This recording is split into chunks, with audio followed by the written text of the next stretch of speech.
D&D number 5, Angels in Jesus' Name, Chapter 17. The day dawned crisp and clean. The grass crunched underfoot from the frost as Miss Mattie made her way out to the car, loaded with serving platters and cooking utensils. She was headed to the community church to get a head start on the rest of the wedding party.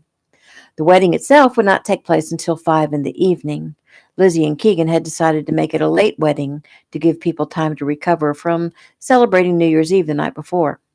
Originally, it was to be held at the inn, but as the guest list grew, they moved it first to the church on the corner and finally to the large community church in town, which was just fine with Miss Mattie because the church boasted an industrial-sized kitchen.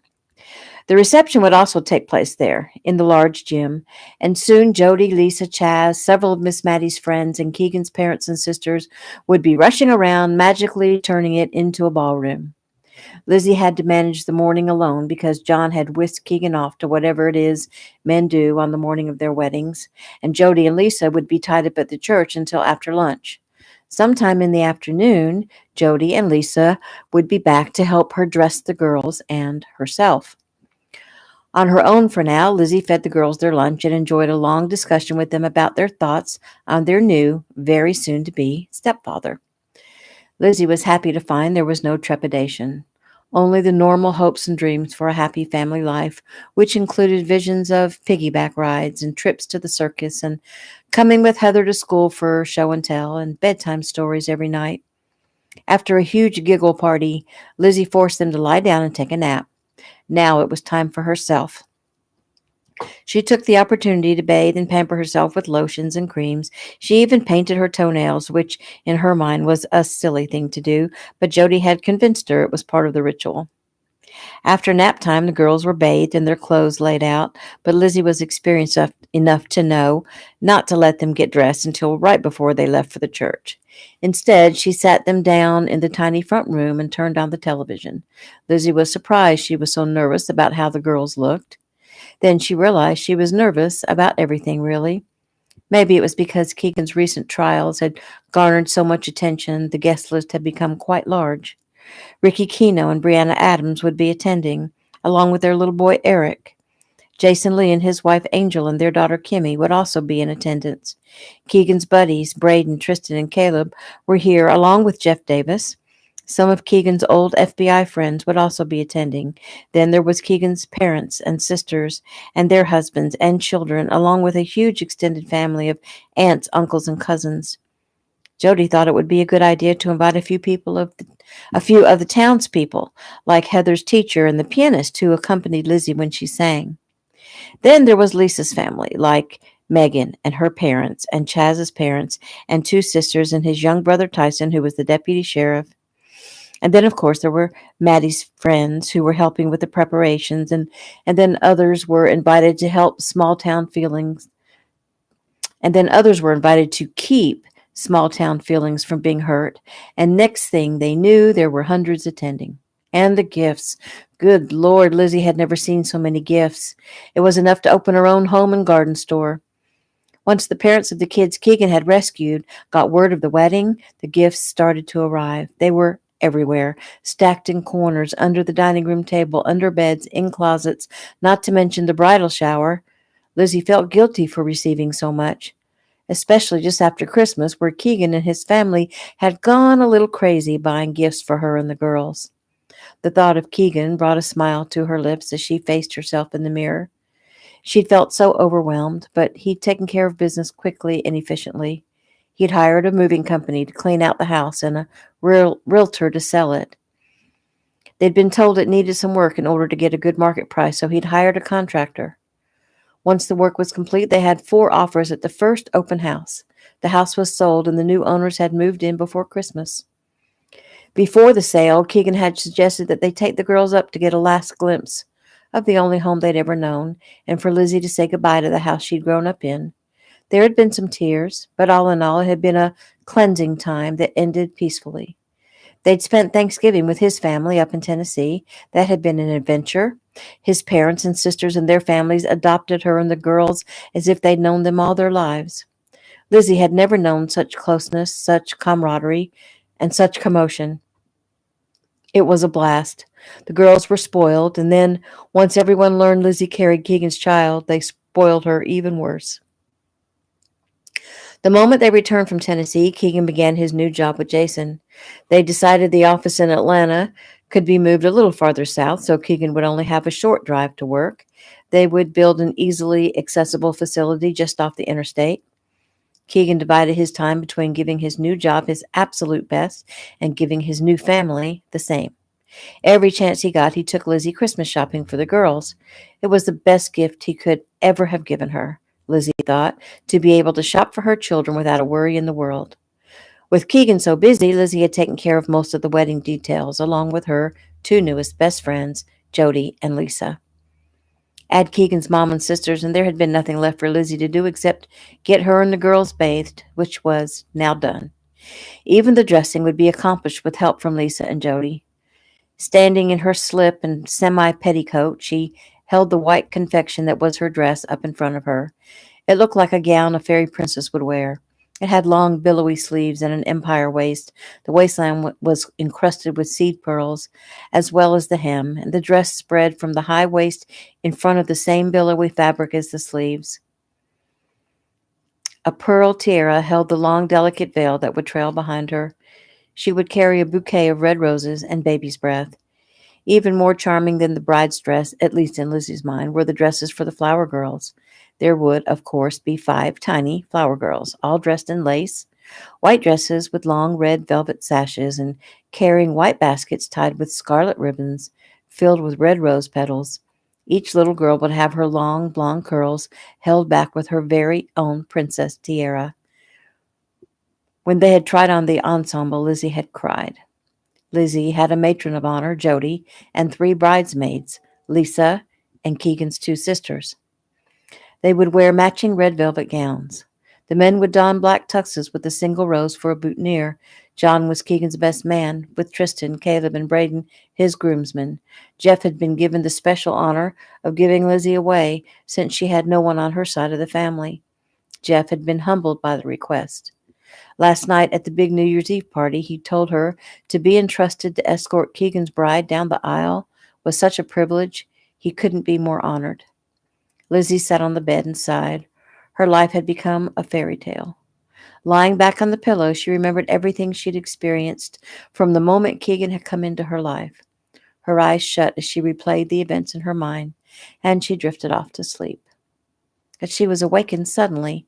At first, she thought Heather had come in to wake her, but the hand over her mouth was too big to be a little girl's, and for just a moment she thought it was Keegan sneaking in before the wedding. But no, something was wrong. It wasn't Keegan. Wide awake now, Lizzie drew in a breath to scream and realized that was why he'd placed his hand over her mouth. She started swinging her fist but didn't seem to be doing any damage. "Shh," he whispered. Her stomach turned. It was the same thing he'd said that day. "Calm down. Be quiet." His hand pressed harder against her mouth. "Those kids are sure being good in there watching TV. If they come in here to see why you're making so much noise, I'm going to have to hurt them." Eyes wide with terror, Lizzie shook her head madly. Getting her bearings, she realized the window to her room was wide open. The curtains blew back in the cold breeze, and she began to tremble, more from fear than cold. "So you're going to be quiet?" She nodded. He took his hand from her mouth and immediately gathered both her wrists in his steely grip and pulled her arms up over her head and held them there with one hand. "So you're getting married today, huh?" he said quietly. She opened her mouth to speak, but he stopped her with a look. Just nod your head, but you don't have to answer that question. It was rhetorical." He leaned down to kiss her, but she jerked her head to the side. "You are one fine lady," he grinned at her. "I'm going to give you a wedding day to remember, a nice wedding gift just for you." She began to fight, but her struggles were futile against his strength. "Oh, yeah, it's going to be good," he whispered. He was all dressed up as if he were attending the wedding. He'd probably been walking around all day, blending in, just waiting for his chance to get to her. "Why are you doing this?" "I told you before, nothing personal. I was hired to do a job, and I intend to do it." "Who hired you?" "An old friend. He's going to fix me up, make things right for me." "If you're talking about Brian Cantrell, he's lying to you. He's in jail. He can't even make bond. No one is helping him out, and he certainly can't help himself. He has no money and no way to get money. He grabbed her face. Shut up. You don't know what you're talking about. He's got assets. He has nothing. She shrank back as he raised his hand to strike her, but he stopped himself, thinking she may have made some headway. She persisted. You're doing this for nothing. You don't owe him anything, and he has no intentions of helping you out. Shut your mouth, he breathed as he pulled a knife and pressed it against her throat. Instant terror caused instant obedience. Smiling, he slid his hand to lift the long petticoat she wore. Miss Jody, the girls cried. Lizzie heard the front door close, heard her daughters talking a mile a minute to Jody. The man cursed as he quietly folded the knife and rose off her. One day I will get this done. He dove out the window. By the time Lizzie stood and ran to the window, he was nowhere in sight. Hands shaking, she closed and locked the window and backed it away. It was her fault. She'd opened the window earlier to get some cool air. As always, when she was pregnant, she had hot flashes, but she hadn't locked the window back. Turning, she caught her reflection in the mirror. She was pale. Her neck was slightly red from his beard. Otherwise, she was okay. She thought it again. I'm okay. I'm okay. Realizing she had a decision to make and it had to be quick, she tried to concentrate. The tears tried to come, but she pushed them back. No time now to feel sorry for herself. If she told Keegan what had just happened, more than likely the wedding wouldn't take place. He and the others, Jason, Jeff, John, Chaz's brother Tyson, all of them, would be out hunting the guy down. And the day, their wedding day, would be ruined. She thought of all the people who'd come in for the event, even celebrities, and what if Keegan's mom and the girls, they'd all be crushed. It would ruin everything just because this guy slipped into her room. He didn't really hurt her. He didn't accomplish what he'd obviously come to do. He scared her, yes, but she could get over that, and she could tell Keegan later, after the wedding. He'd be upset with her. She sank back down on the bed. Well, she thought, heaving a sigh, he'll just have to be upset. If she told anyone, it would ruin her wedding, and then who wins? Certainly not her. No, there is no way she's going to let this stop her perfect day. She'd made the decision just in time. Jody opened the door and stepped in. Hi, she beamed, then frowned. Are you okay? Lizzie smiled. Yes, maybe a little nervous. She rubbed the chill off her arms. I fell asleep for a minute. Are the girls okay? They're being good, but they're so excited. Lisa is right behind me, and she's going to help them get dressed. I, on the other hand, am assigned to you. Lizzie smiled. I'm all yours. She rubbed her hand over her neck. You need to stop that, Jody said. You're rubbing yourself raw. Lizzie's lips pressed into a thin smile. Sorry. Maybe a little loose powder will cover it. Okay, girl, let's get you done. New scene. John and Chaz had already escorted Jody and Lisa to the front of the church and taken their places. Lizzie smiled as the twins followed their big sister down the aisle. A murmur rose up from the spectators, sighs and whispers of how adorable, then laughter when Violet stopped and Rose gave her a push to get her going again. At the end of the line, Lily was bending down to place each handful of rose petals neatly in little piles along the aisle.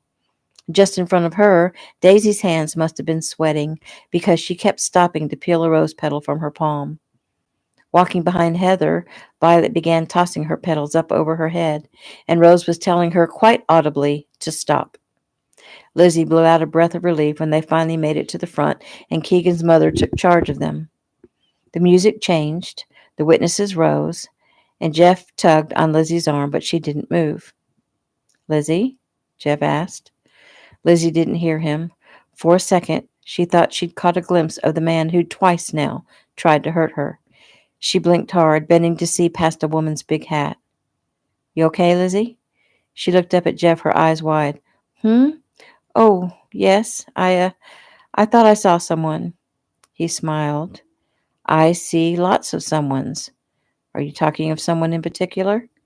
Lizzie's eyes scanned the pews. There was nothing. Lizzie, Jeff said softly. She looked up at him, smiled nervously. Jeff's brow furrowed. Honey, is something wrong? Who do you think you saw? Someone not invited? Her heart was pounding. Had she seen Mike Abernathy, if that was his real name, sitting in one of the pews? It was probably her imagination. She swallowed hard and looked out over the crowd to the place she thought she'd seen him. She didn't see him now. "What's wrong, Lizzie?" Jeff whispered. "Keegan is looking worried. He probably thinks you're having second thoughts," he said with a soft laugh. When she didn't respond, he placed his hands on her shoulders. "Lizzie, we're supposed to be walking down the aisle now. Is there someone here that's upsetting you?" Lizzie looked up into his eyes. "You're very observant, aren't you?" "I'm trained to be. Tell me the problem. We can stop this whole thing right now." "No," she breathed hard. "No. No, I think I'm just being nervous." "Really? Okay, I'm better. Let's go." This time she tugged on his arm. Frowning, he escorted her down the aisle, noting the wary look in her eyes and the way she looked from side to side, a false smile plastered on her face. Something was not right. He left her at the altar, and instead of having a seat on the first row, as he was supposed to do, he turned to stand off to the side, his back against the wall, his eyes scanning the crowd. His strange actions did not go unnoticed by the other professionals in the room, and their guards were immediately up. Jason Lee acted on his instincts and discreetly left his seat, moving slowly along the wall until he reached the back of the church. His eyes scanned each guest, but he didn't see anyone out of the ordinary or anyone that might possibly be associated with the organization Keegan had busted. No men between the ages of 20 to 40 sitting by themselves. No one dressed inappropriately. So what had ruffled Jeff's feathers? He stepped into the outer foyer, but there was no one there. A screeching of tires caught his attention, and he shoved open the church doors in time to see a black pickup fishtail around a corner and disappear. "Is there a problem?" a voice asked Jason from behind. Jason turned to see the man he'd been introduced to as Tyson Stewart, Chaz's brother. "I'm the deputy sheriff. I can help," he explained further. "Can you get an APB out on a late model black Ford F-150? I didn't get a tag number." Tyson pulled out a cell phone and called it in, telling his fellow officers to detain on suspicion of. He motioned to Jason to fill in the blanks. Jason thought quickly. What could he say? Crashing a wedding? "Let's try attempted rape, armed and dangerous." Tyson finished his call, then pocketed his phone. "Could be I've overreacted," Jason said, "but something scared Lizzie right before she walked down the aisle. A few months ago, some guy tried to rape her up in Tyler Springs. It wasn't random. He'd been hired to hurt her in retaliation for Keegan bringing down the bad guys." "I heard about that," Tyson said. "Well, Keegan believes it's all over. The guy tried and failed. The man who'd hired him hasn't been out of jail and has no assets to bargain with. Still, Keegan and Lizzie have been pretty good about not letting her go off anywhere alone. If he's been trying to get to her, he hasn't had a chance. It could be paranoia on my part." Tyson shrugged. "Well, better safe than sorry. We'll know something shortly." "Thanks," Jason said, offering his hand. As they shook hands, they heard music begin, and they knew they'd missed the entire ceremony. Keegan and Lizzie were the first to exit the chapel. Keegan's eyes met Jason's immediately. Jason's eyes cut to Lizzie and back to Keegan. He moved forward. "Take care of your wife. We'll talk later," Jason said. He leaned toward Lizzie. "Let me be the first to kiss the bride." He kissed her cheek softly, then turned to Keegan. "Congratulations, man. You're a lucky dog." "That's dog."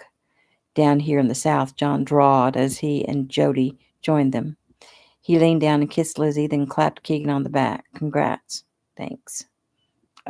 Lizzie," Jody said, "the two of you are supposed to head through the breezeway to the reception hall for the reception line.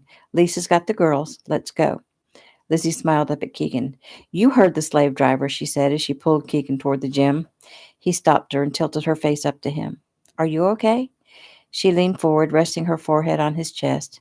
His arms came around her, holding her close. "I am now," she sighed. "We're married now," he said softly.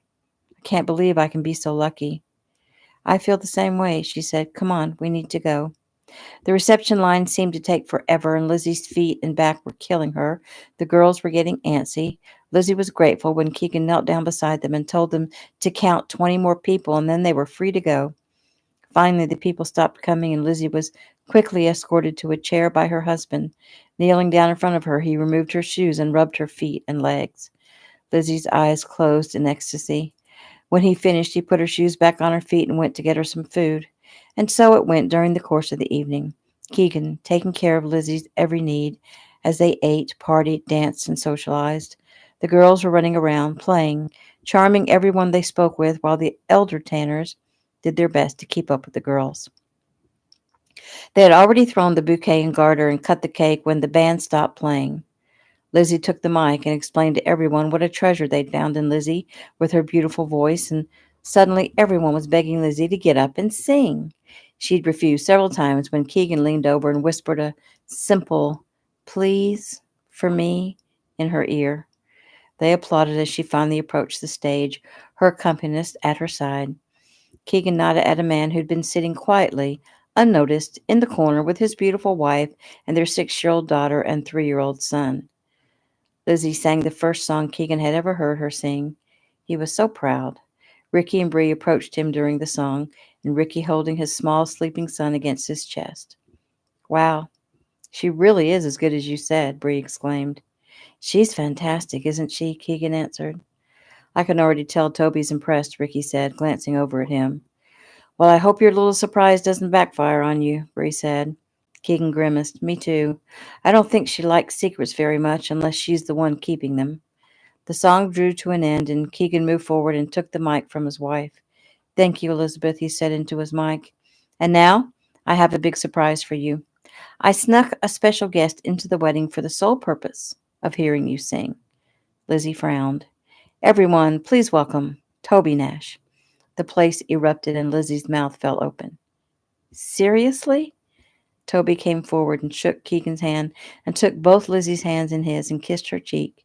He took the mic from Keegan and looked out to address the crowd. "I haven't known Keegan very long.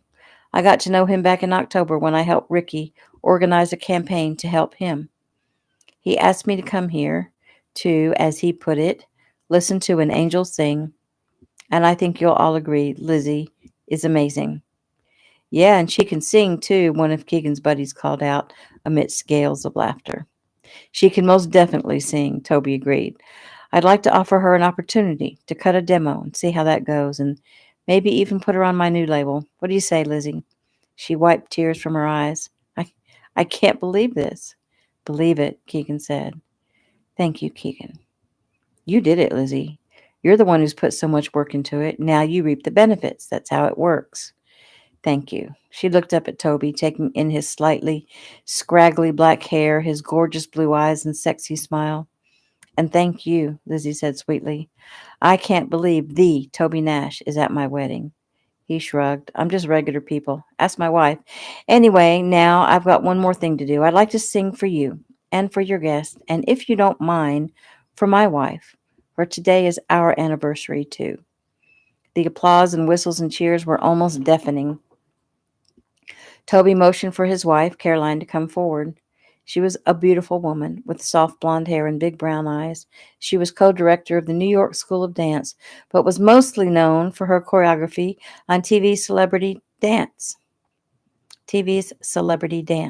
Her and Toby had a drama of their own to go through back when they first started dating, but they'd made it through. Toby reverently took Caroline's hand and ushered her to a chair next to Lizzie. He brushed a soft kiss over her lips before he backed away and took up his guitar. One of Toby's bandmates seated himself at the piano, and then the room became very quiet as Toby sang his old hit, 4 Days, for the newly married couple and for his wife of 7 years. Keegan watched as his new wife made goo-goo eyes at Toby Nash. Oh well, he thought, he'd brought that on himself. Thank goodness the man was happily married. An hour later, the evening drawing to an end, Lizzie noticed Keegan and all his men as she began to think of them: John, Chaz, Tyson, Braden, Jeff, Tristan, Caleb, Ricky, and Jason, standing in a corner, their heads together. The look on Keegan's face wasn't a happy one. She wondered if Jeff was telling him that she was uneasy just before she'd walked down the aisle. Her musings ended, though, when Keegan's father tapped her on the shoulder. "Deb's gone with Lisa to take the girls and put them to bed." "Thank you, Roger. You've both been such a help to me. Well, you're our daughter now. We'll always be here for you, sweetheart. And Deb and I both are already so in love with those little angels of yours. We don't know what we ever did without them." "I don't know what to say. I've gone from being alone in this world to having a large and loving group of family and friends. I'm so happy. Good, Lizzie. Good, Lizzie. I'm glad you're happy. And you've certainly made my son happy. But listen now, you too need to get some sleep. Your flight to Cancun leaves early tomorrow. I know. I just don't know if I'll be able to sleep. I've never flown before. I'm a little nervous. No, actually, I'm downright scared, she laughed. He gave her a hug. Everything will be fine. Dad, Keegan said as he approached, thanks for keeping Elizabeth company for me. My pleasure, son. You take care of her. I think I like her. I'll do my best. He took Lizzie's hand. I'm taking her back to the cottage in just a minute, but first, the fellows and I have to speak with her. Lizzie's eyes opened wide. You do? She looked over to the corner where the guys had been conversing a moment ago, but no one was there now. Yes. Don't worry, he said with a smile. It won't take long. Lizzie swallowed hard as he led her out of the gym and down a hallway. He stopped at the last door and opened it. It was a classroom. All the guys were there, sitting haphazardly in chairs and on desktops. Lizzie looked up at Keegan. He had a pleasant enough look on his face. Nevertheless, her heart raced and perspiration gathered on her brow. John stood and offered Lizzie a chair, which she accepted. Everyone was quiet. Lizzie smiled. I feel like I've been called into the principal's office. Oh, no, it's nothing like that, sweetheart, Keegan said kindly. Jeff told us you saw someone today who frightened you.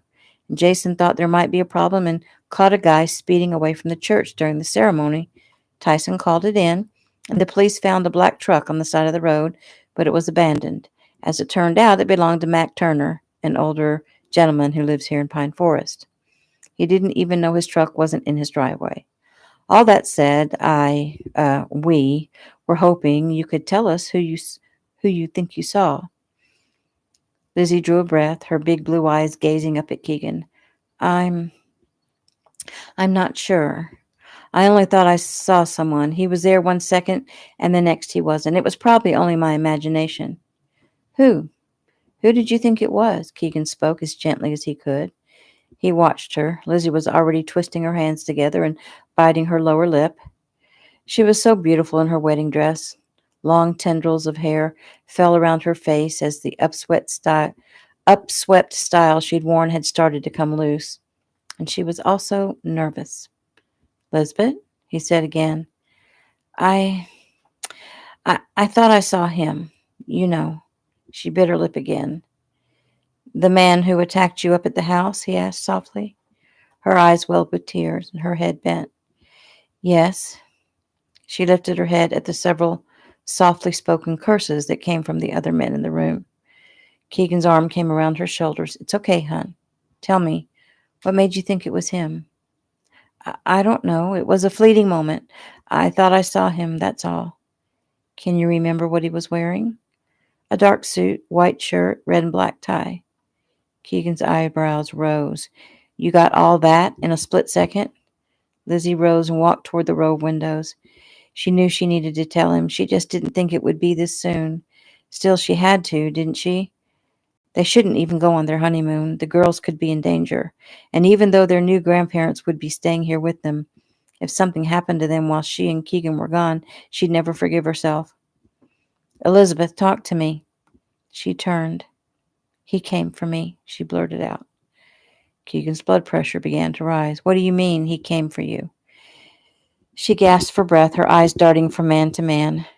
She hadn't thought she'd have to confess in front of all the guys, yet they were all good, strong men who wanted to help her, and it didn't look like she was going to be able to get out of it. Swallowing hard, she took a breath. Today, before I got dressed for the wedding, I fell asleep in the bedroom. When I woke up, he was there.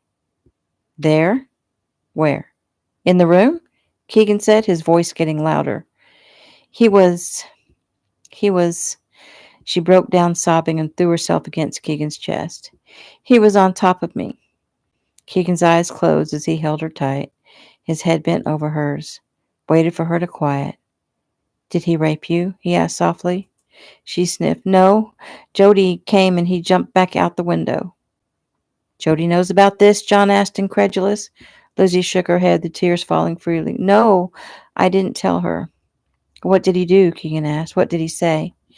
He said if I made any noise, he'd hurt the children. He said he had a wedding present for me. He held me down. He started to touch me, and then he heard Jody come in the front door, and he went out the window. Lizzie, why didn't you tell us? John asked. Because she didn't trust me, Keegan answered, his voice bitter. No, that's not it, Keegan. Please, you have to believe me. I didn't want my wedding day to be ruined. All the people, all the preparations, I just wanted to put it out of my mind. Elizabeth, we might have been able to catch this guy, Keegan barked. Please, Keegan, don't be angry with me. I may have made the wrong decision. I'm sorry. But it seemed if I let him ruin the wedding, then he wins. I didn't want him to win. Chaz and John rose. We're going to go check on Lisa and the girls. Keegan took Lizzie by the arms and gazed into her eyes. There was so much pain there. He'd have to squelch his anger. He had no right to be angry. It was his fault she'd been assaulted, his fault she'd been targeted. She'd handled it the best way she knew how. She looked up into his eyes, and when she blinked, more tears ran over her cheeks. Okay, he murmured. Okay, I'm not angry. He pulled her against his chest, and he sat and pulled her up onto his lap. When Lizzie lifted her head, they were alone. Elizabeth, tell me everything. Exactly what he said, how he touched you, everything you can remember. There may be something that you think is inconsequential that could be important. Cuddled in Keegan's lap, surrounded by his love, she went over every detail she could remember, and they did discover some new things. The man had a tattoo on his neck, a small four-leaf clover, and he had a tiny white scar on his upper lip. Keegan took her home to their tiny cottage and spent their wedding night consoling her. They didn't go to Cancun the next day, deciding instead to postpone the trip until their first anniversary. Regardless, the elder Tanners stayed at the inn, declaring they weren't going to lose out on their time with their new granddaughters. Bright and early the next day, Keegan had a team dusting the room and window for prints. Several hours later, he got a call from Jason. There'd been a hit in the FBI database. The man's real name was Dennis Hanley. Funny how he'd used the same pseudonym that Keegan had used, Mike. He'd been in jail for felony assault and theft and had answered lesser charges of vandalism and prostitution. He hadn't been in touch with his parole officer for 6 months. Jason shot Keegan a picture over the computer. Keegan studied the face, noting the thin scar on his lip, just like Lizzie had remembered, along with the clover tattoo. Keegan's mind went to what this man had done to Elizabeth. He'd put his hands on her. He struck her. He threatened her. He frightened her. The FBI always gets their man, he thought.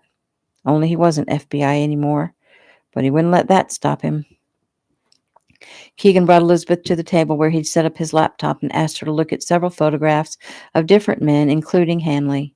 It took her only a few seconds to point to the correct picture. Jason was in touch with the FBI immediately, and agents were dispersed to the man's last known address, which was in Virginia. Keegan was sure they wouldn't find him there, and he was right. Until the man was found, Keegan refused to leave Elizabeth and the girls unguarded. If he was unable to be with them, then John or Chaz took over, and for the times they couldn't be with him, Jason had one of his own men on duty. A few times over the next few months, as winter moved into spring, Elizabeth thought she'd caught a glimpse of the man in shopping malls and other crowded places. But he was never caught, and Lizzie was beginning to think that she was imagining him out of paranoia. True, the constant vigilance was wearing on her, along with her pregnancy, and the stress was becoming debilitating. Keegan did all he could to take the pressure off his new wife. He became a real father to the girls. The first time he'd had to discipline them, one would have thought it was the end of the world at the Tanner home. Once the girls realized they had to do as Keegan said, that they had to give him the respect he in turn gave them, they shaped right up, which was a huge load off of Lizzie. If only, Keegan thought, if only he could apprehend Dennis Hanley and get rid of the dark cloud that hung constantly over their family. So, instead of letting gloomy thoughts hover over the ones he loved, he focused on building their home and loving his wife and kids. And that is the end of chapter 17.